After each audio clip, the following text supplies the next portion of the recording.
The moment she disappeared behind the toilet door, he reached for her wineglass with shaky hands. From his pocket, he pulled out a well-wrapped, powdery substance.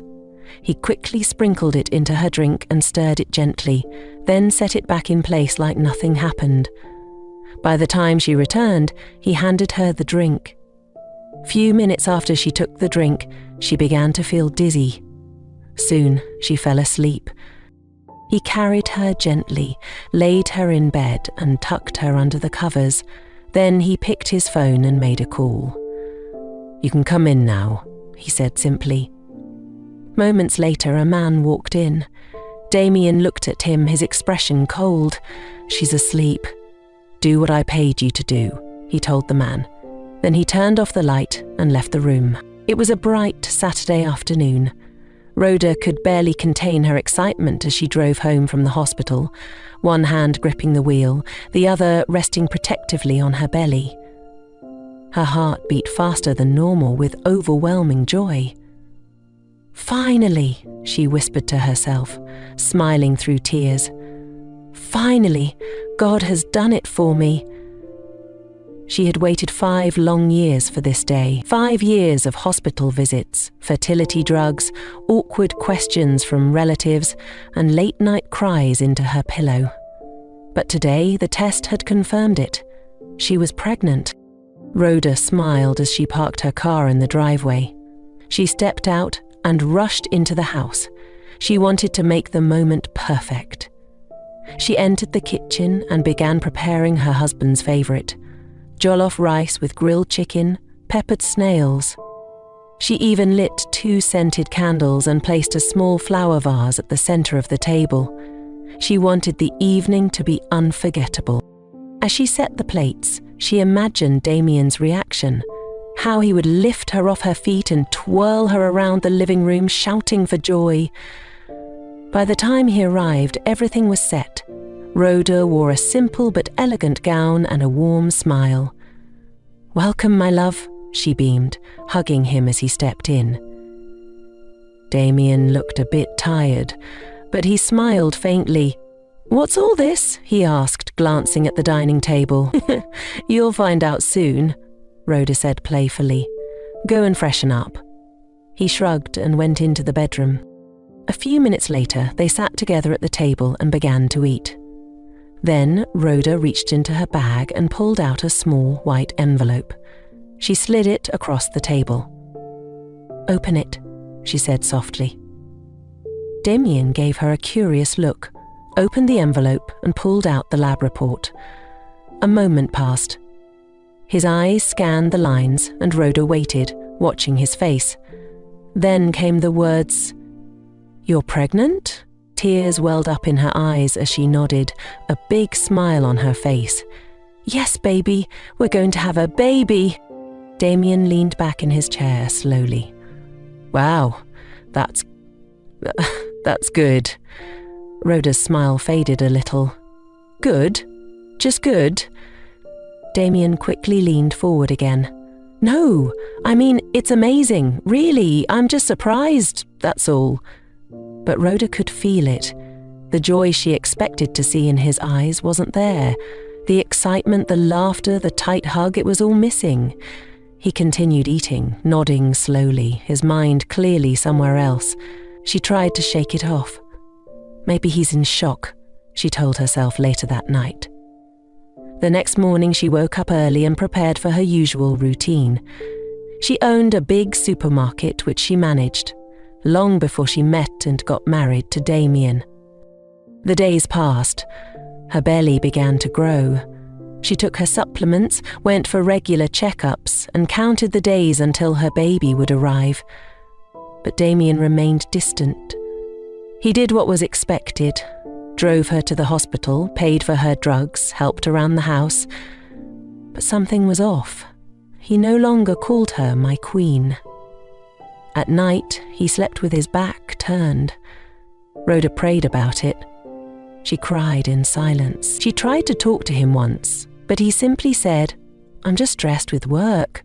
So she focused on herself and her unborn baby.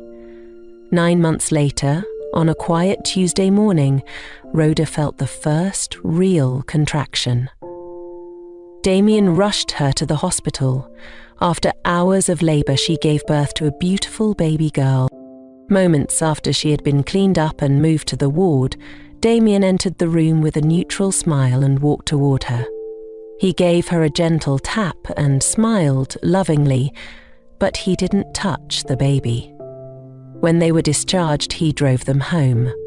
When they got home, Rhoda's mother was invited to come nurse the baby and help out in the house. She arrived 2 days later, beaming with joy and holding a cooler of hot pepper soup. Her eyes lit up when she saw her grandchild. "Oh my God," she exclaimed. "She's so beautiful, just like her mother." On the 8th day, the baby was named Diamond. Despite the arrival of Diamond, Rhoda was unhappy. She had imagined this moment so differently. Some days later, after putting Diamond to sleep, Rhoda lay in bed waiting for her husband. He didn't come. She found him in the guest room, spreading a wrapper on the bed. "Damien," she asked, confused, "what are you doing here?" He didn't look up. "You need your rest. I don't want to disturb you. The baby might wake up any time and you need to heal properly." She stared at him. "But I want you beside me." "I'll come back when you're stronger," he said with finality. And with that, he lay down and faced the wall. Weeks turned into months. Rhoda's mother, oblivious to the growing gap between the couple, took care of the baby with joy and passion. Damien did all he was supposed to do. Paid the bills, bought diapers, asked how the baby was doing, but never once carried his daughter. He never looked at her with the pride or tenderness of a new father. Sometimes, when the baby cried, he would simply leave the room. 6 months after the baby was born, they had still not shared intimacy, not even once. One evening, Rhoda summoned the courage to speak up. She waited until the baby had slept and approached him in their bedroom. "I miss you," she said quietly. Damien looked up from his phone. "I'm here, am I not? That's not what I mean, and you know it. It's been 6 months, Damien. You haven't even touched me," he sighed. "You needed time to heal. I didn't want to rush anything." That night, Rhoda cried silently on her side of the bed, facing the wall, while Damien snored behind her. When her mother left a few days later, the house lost its warmth. They began to live like strangers, speaking only when necessary, moving like shadows around each other. Rhoda would breastfeed her baby, rock her to sleep, then crawl into bed and cry into her pillow. She didn't know what she had done wrong. The only person she confided in was her best friend, Adiola, who simply saluted her to be patient and prayerful. Every night, she whispered prayers with trembling lips, but nothing changed. One night, after putting Diamond to sleep, Rhoda sat on the edge of the bed, staring into the darkness. Damien was lying beside her, scrolling through his phone. She took a deep breath. "Damien," she said, her voice calm but firm. He grunted in response without looking up.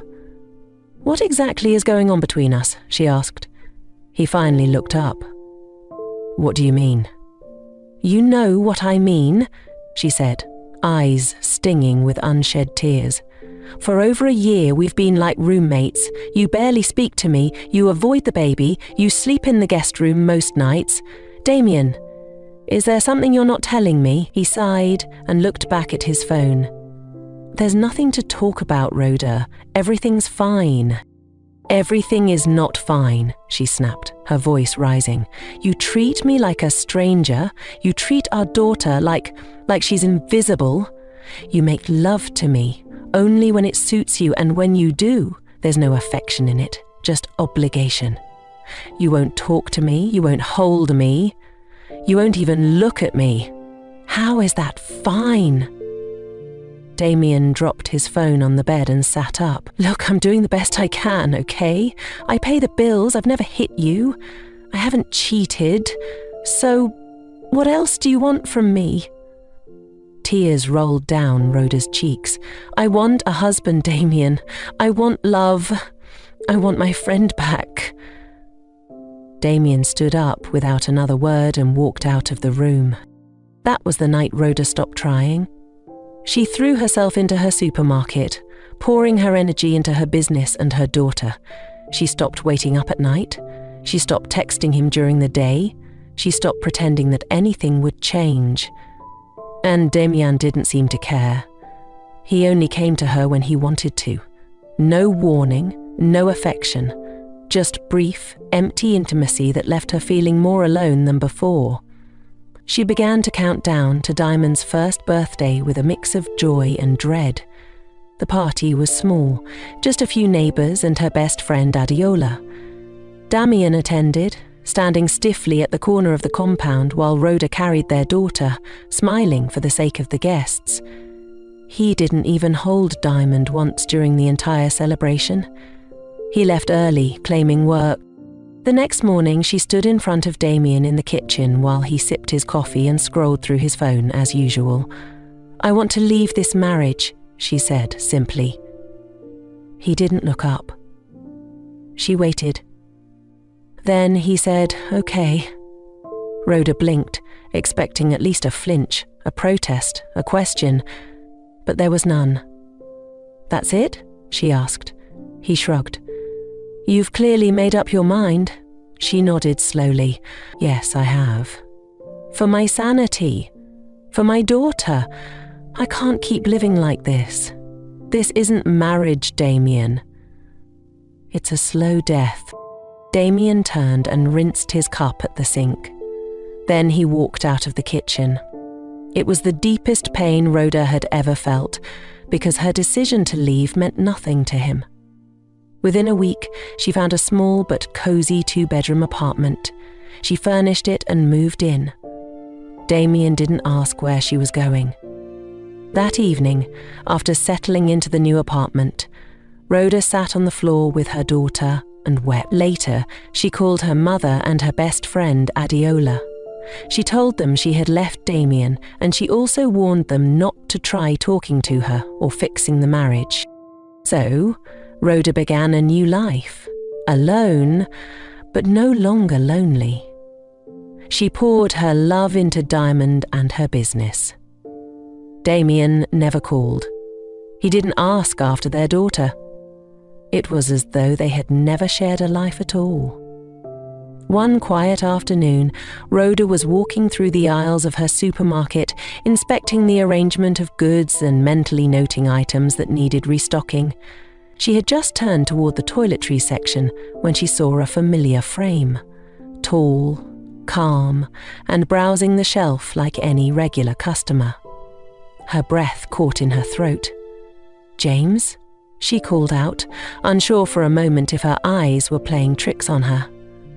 The man turned. When his eyes met hers, they widened with recognition and surprise. A smile slowly spread across his face. "Rhoda," she walked toward him slowly. "I can't believe this," she said, her voice a mix of surprise and emotion. They shared a brief hug. It had been years. James was not just any man from her past. He was her ex, the one she had once been engaged to, the one she had loved so deeply that they were already planning their wedding before everything shattered. Back then, their love had seemed unshakable. Until that tragic day when James was arrested. He had helped a woman he saw by the roadside, appearing sick and weak, who had begged him to take her to the hospital. He agreed to give her a lift, but before they could get to the hospital, the woman died in his car. The investigation that followed turned his act of kindness into a nightmare. The woman's family claimed she was in perfect health, and the law didn't believe his story. James was eventually convicted of manslaughter and sentenced to 10 years in prison. Rhoda had stood by him as long as she could. She visited, prayed, cried, but during one of those visits, he had looked into her eyes and told her to move on with her life. He couldn't bear to keep her waiting. And so, with a heart that bled in silence, she did. Shortly after, she met Damien and they courted for a while before they got married. Now, seeing James again after everything felt like looking at a chapter she had closed but never truly stopped rereading in her mind. "Come," she said softly, leading him to her office. He followed her through the store and into a small, neat office at the back. She offered him a seat. They talked for a while, catching up in gentle tones. Rhoda opened up about her recent heartbreak, how her marriage to Damien had started with so much love and hope, only to unravel the moment she shared the news of her pregnancy. She spoke about the distance, the silence, the pain of being treated like a burden. James listened quietly, nodding with understanding. From that day on, James began stopping by at the supermarket and at her house once in a while. He would call occasionally too, just to check in. But he never overstepped. He never brought up the past or tried to revive anything. He simply showed up, gently and consistently. 3 months had passed since Rhoda walked out of her marriage. She had finally begun to feel like herself again. Her smile was becoming genuine, her heart lighter. But nothing prepared her for the call that came one quiet morning. She was lying on her bed, scrolling through photos of Diamond in her phone, when her phone buzzed. It was her friend Adiola. "Hello, Adiola," Rhoda said cheerfully, but the tone on the other end wasn't light. "Rhoda, please don't be upset. I heard something and I felt you needed to know." Rhoda sat up, her heart slowly picking up pace. "What is it?" I heard that a woman now lives with Damien." The room fell silent. Rhoda stared at the wall. Adiola continued, "I'm not sure if they're married, but the woman is a single mother. She has a teenage son. Someone saw them together in Damien's compound." Rhoda didn't know when her phone slipped from her hands. She sat frozen for a long time, her chest rising and falling heavily. Her mind raced with questions. How long? Who is she? Did he plan this all along? Tears gathered in her eyes, but she blinked them away. Later that day, she made a few quiet calls. Discreet, simple, just enough to confirm it was true. Damien had moved on. There was indeed a woman living in the house Rhoda once called home, a woman with a teenage boy. Some neighbours said they had seen the boy call Damien Daddy. Rhoda went home that night and cried like a widow. She curled into a ball on her living room floor, clutching Diamond's teddy bear, sobbing into the silence of her apartment. Was this his plan all along? Did he push her away so he could replace her without guilt? She wept bitterly until her body couldn't take it anymore. Then she stood, wiped her tears, and made a silent vow to herself. "I will not let this destroy me." From that day on, Rhoda moved forward with her chin held high. She ran her supermarket with confidence. She dressed up beautifully every morning. She took Diamond to daycare, picked her up in the evenings, cooked, laughed, played. She pretended not to know. She pretended it didn't hurt. A few days to Diamond's 2nd birthday, Adiola called again. "Rhoda," she began nervously, "please don't be angry. I wouldn't call if it wasn't important." Rhoda sighed. "Adiola, what is it this time?" "Damien called me. He asked me to help him talk to you. He said he wants to apologize. He regrets everything," Adiola said quickly. A bitter laugh escaped Rhoda's lips. "Apologize? After moving in with another woman? He wants to apologize now?" "I think he sent the woman packing. Maybe he made a mistake, maybe he—" "Don't you ever mention that man's name to me again," Rhoda snapped, tears burning behind her eyes. "I've moved on. Please, Adiola. Don't ever bring him up again." "I'm sorry, Rhoda. I just thought—" "Good night, Adiola." Rhoda cut in, not letting her finish the statement. 2 days later, her mother called. "Rhoda, my daughter." Her voice was soft. "Damien came to see me." Rhoda's hand tightened on the phone. "He said he wants to see you. He's sorry for everything. Mama," Rhoda interrupted firmly, her voice trembling. "Please. I've begged you before. Leave Damien out of our conversations. I've found peace. I don't want to lose it." There was silence on the other end. "Okay, my daughter, I hear you," her mother replied calmly. On Diamond's 2nd birthday, Rhoda woke up early, bathed her daughter, dressed her in a beautiful yellow gown with a matching headband, and knelt beside her to pray. "Father, thank you for giving me this child. Thank you for keeping us. Bless her, guide her, protect her, and help me raise her with strength and joy." Tears rolled down her cheeks as she kissed her daughter's forehead. She didn't go to the supermarket that day. She had called her staff the night before and given them instructions. "Handle things. I won't be in tomorrow." After breakfast, her phone rang. It was James. He asked if she was at home and she agreed. Few minutes later, he arrived with a box of gift for Diamond. "Happy birthday to Diamond," he said as he handed the parcel to Rhoda. She collected it and was surprised because she didn't remember telling him it was her daughter's birthday. However, she thanked him. James spotted Diamond sitting on the floor, surrounded by her toys, humming to herself in that sweet, innocent way only children could. He walked up to her, knelt down, and stretched out his arms. Without hesitation, she got up and ran into them. He lifted her gently, bouncing her playfully and mimicking cartoon voices that made her laugh loudly. Rhoda stood a few feet away, watching the scene unfold with glassy eyes. This is what a father should look like, she thought painfully. In just a few minutes, James had done what Damien never did, not even once, and in that moment, Rhoda silently wished, just for a fleeting second, that he had been Diamond's father. After a while, James gently placed Diamond back on the floor among her toys. "You're such a sweetheart," he said with a smile, brushing a curly hair from her forehead. Then he turned to Rhoda. "Please, do you mind? I need to use the restroom." Rhoda nodded quickly. "Of course, down the hallway, first door on your right." "Thanks," he said, rising to his feet and making his way. Then the doorbell rang immediately. He left for the restroom. Rhoda stood up slowly, wondering who it could be. She wasn't expecting anyone. She opened the door and froze. Standing right there on her doorstep was her mother, looking solemn but calm, and right beside her was Damien. "Good morning, my daughter," her mother said gently.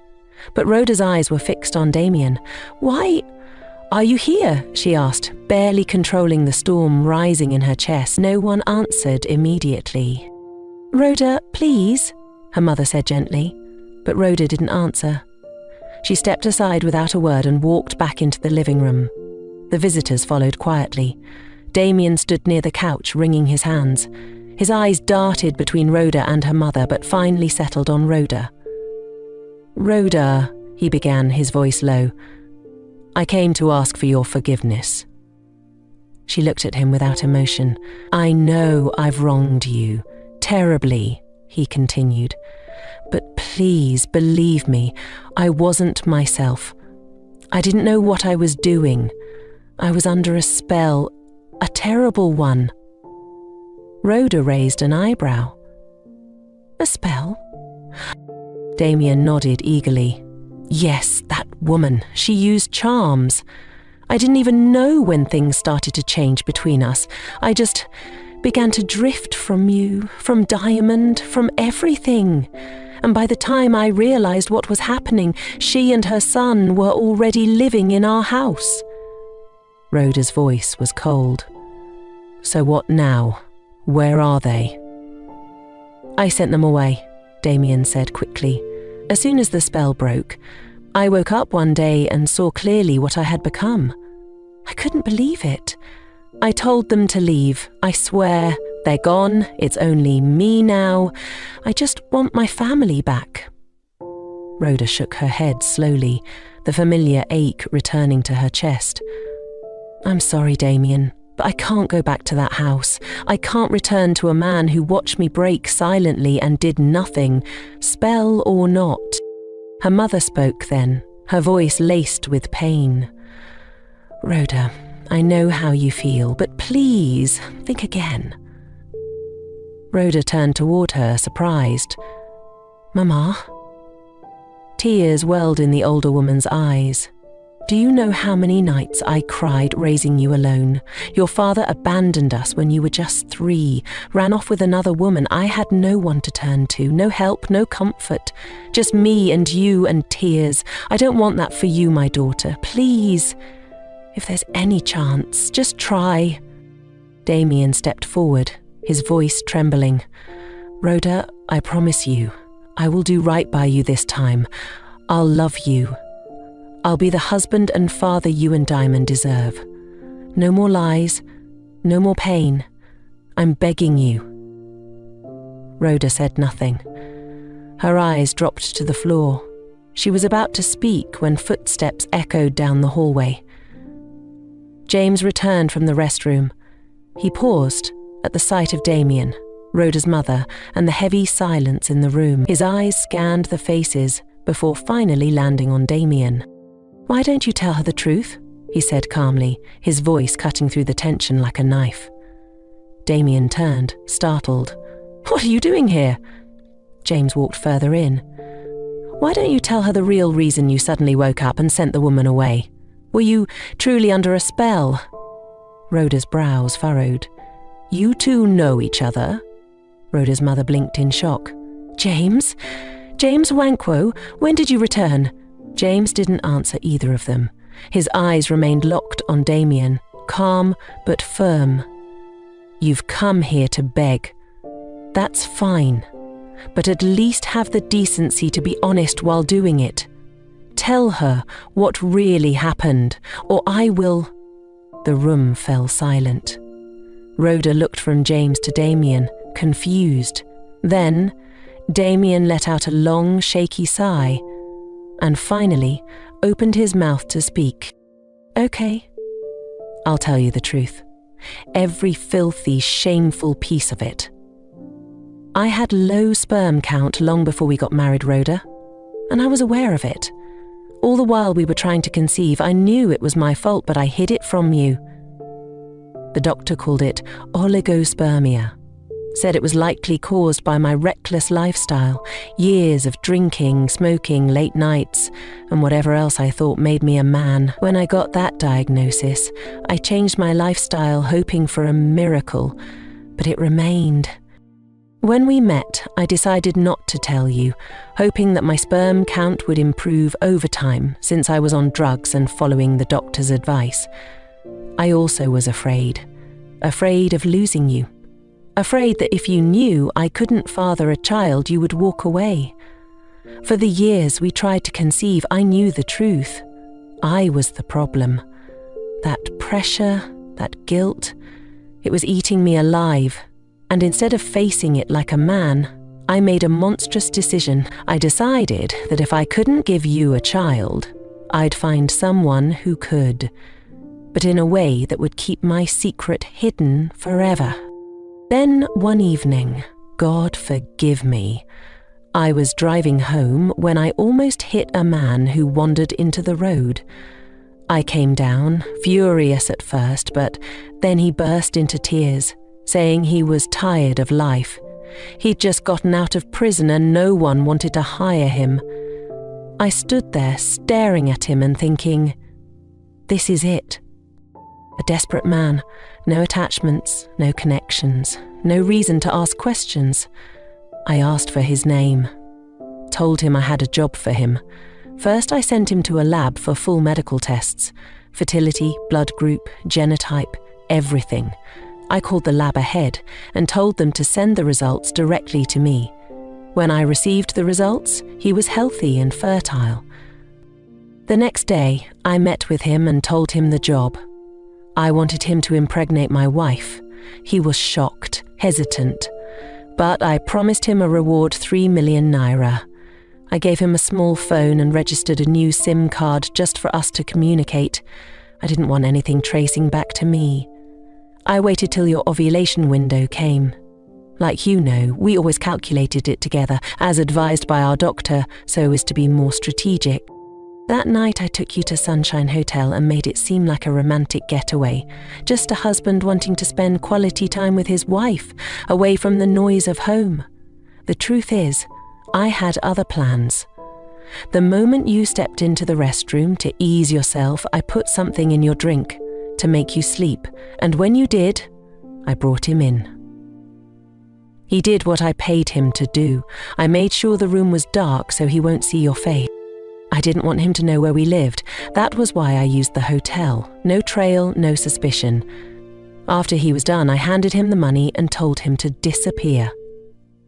And you, my sweet Rhoda, you woke up the next morning smiling, clueless, thinking it was just another night with your husband. But just before you confirmed your pregnancy, I ran into Annabelle, my ex-girlfriend. Years ago, she told me she was pregnant, but I denied it. I told her the child wasn't mine. I blocked her and moved on with my life. When I ran into her again, she told me she had the baby, a boy. She said he was already 13. My heart sank. In my twisted mind, I saw it as God giving me a second chance, a son I didn't know I had. I begged her to let me into his life. She agreed, but only on one condition. She had to move in with me. Desperate and full of guilt for rejecting them years back, I agreed. So when you told me you were pregnant, I couldn't even fake happiness. I couldn't celebrate because I knew I wasn't the father. I started pulling away from you. I thought if I became cold, if I made life unbearable for you, you'd leave, and you did. I brought Annabelle and the boy into the house. I introduced him to people as my son. I felt proud, relieved, until he fell sick. Some tests were carried out on him, and I discovered that the boy had AS genotype. But Annabelle is AA, and so am I. That didn't add up. I ordered a DNA test. The result came back negative. He wasn't my son. When I confronted Annabelle, she broke down and confessed. She had been with 2 men at the time, me and someone else. The other man had died shortly after she'd discovered she was pregnant. So she decided to pin the pregnancy on me as she wasn't sure herself whose it truly was. I am sorry for everything, Rhoda.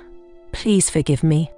Rhoda stood like stone. Her eyes were wide, frozen, staring at Damien like he had just morphed into something monstrous before her very eyes. You drugged me? Her voice shook, barely a whisper. Damien fell to his knees. Rhoda, please forgive me. I had to beg our doctor to keep my secret. I was scared. I didn't know what to do. I didn't want to lose you. You didn't want to lose me. So you violated me instead. You brought a stranger into my body, without my knowledge, just to protect your ego. Rhoda snapped with rage. Damien crawled forward. Rhoda, please. She stepped back, repulsed. Don't you dare come near me. Her mother sat on the couch, mouth agape, tears streaming down her cheeks. Damien, she finally spoke, her voice weak. You planned all this, and you smiled in our faces all these years. I defended you when my daughter left. I begged her to forgive you. I never imagined you could be this mean. Rhoda turned sharply, eyes blazing. Who was he? That man you brought into the hotel room? I want to know who he is. I want to know the face of the man who touched me while I lay unconscious. Silence. Then James stepped forward. It was me. Rhoda spun around to face him. Her mouth dropped slightly, as if her soul left her for a second. I'm sorry, Rhoda, he said quietly. It was me. Then, taking a deep breath, he began to speak. Yes, I was the man Damien paid to sleep with his wife, and yes, I knew it was you, but not immediately. The day he found me wandering the street, I truly was at my lowest. I had just gotten out of prison after serving nearly 10 years for something I never did. I was rejected by every job I applied to. I was called a criminal to my face. I was broke and hopeless. And then Damien appeared. He promised me 3 million naira. That amount was like a mountain of gold to a man who hadn't seen 1,000 naira in days. I didn't know who the woman was. He didn't tell me your name. He said it was just a one-night job and that he'd even make sure you didn't know what happened. He arranged everything, and I did what I was paid to do. I hated myself for it, but I needed to survive. Afterward, I took the money and went downstairs, but something told me to wait. I didn't leave. I hid outside the hotel and watched. When Damien came out with you the next morning, laughing and holding your hand, that's when I saw your face, and my world collapsed. Rhoda, I had just unknowingly laid with my ex-fiancé. I took a bike and followed your car from a distance. I saw where you lived, and I quietly walked away. With the 3 million naira I started and grew my foodstuff business, which I managed till date. I have been watching you closely ever since. When you gave birth to Diamond, I knew. When you left Damien, I knew as well. It wasn't by accident that I walked into your supermarket the day you saw me. I planned it. I just wanted to see you again, to see how you were, to make sure you were okay. The room was heavy with silence after James finished speaking. Rhoda stood still for a long time, tears slowly sliding down her cheeks. She didn't cry because she was broken. She cried because after all the pain, confusion, and betrayal, she had finally found clarity. Damien knelt in a corner, head bowed in shame, his once proud shoulders now slumped and defeated. "I'm sorry, Rhoda," he whispered. "I was a coward. I let pride ruin everything. You didn't deserve any of this." Rhoda turned to him slowly. "This is the height of deceit. I have been a fool all along. Just get out of my house. I forgive you, but leave. I will never return to you. Diamond and I have a new life now." Her mother, now calmer, nodded in support. Damien got up and walked out shamefully. After he left, Rhoda stood and gently took Diamond in her arms. She looked at James, who still stood silently, not expecting anything, not forgiveness, not a second chance. But Rhoda gave him a small, trembling smile. "You gave me the most beautiful part of my life," she said softly, looking down at Diamond. "And despite how it happened, you never took advantage of the situation." James swallowed hard, eyes glistening. "I'm still here. I always will be." Time passed. Weeks turned to months. Rhoda officially filed for divorce, and Damien signed without resistance. The scandal had quietly spread among his social circle, and, with shame thick around him, he sold his company, closed down all remaining investments, and quietly relocated abroad. In one of his last messages to Rhoda, he wrote, "Maybe. This was always how it was meant to end. Maybe God truly intended for James to be your husband, not me. I only wish I had not stood in the way. I'm sorry. Take care of Diamond, take care of yourself." And that was the last Rhoda ever heard from him. Meanwhile, James became a consistent presence in Diamond's life. Not forceful, not overbearing, but gentle and dependable. Diamond, too young to understand the past, simply adored the man who played with her and called her "my little sunflower." One warm evening, in an intimate ceremony surrounded by a few close friends and Rhoda's mother beaming with pride, Rhoda and James got married. No grand displays, no noise, just love. Quiet, steady, and honest. And as James carried Diamond in one arm and held Rhoda's hand in the other, they stood beneath the setting sun and whispered vows not just to each other, but to healing, to truth, and to a future free from secrets.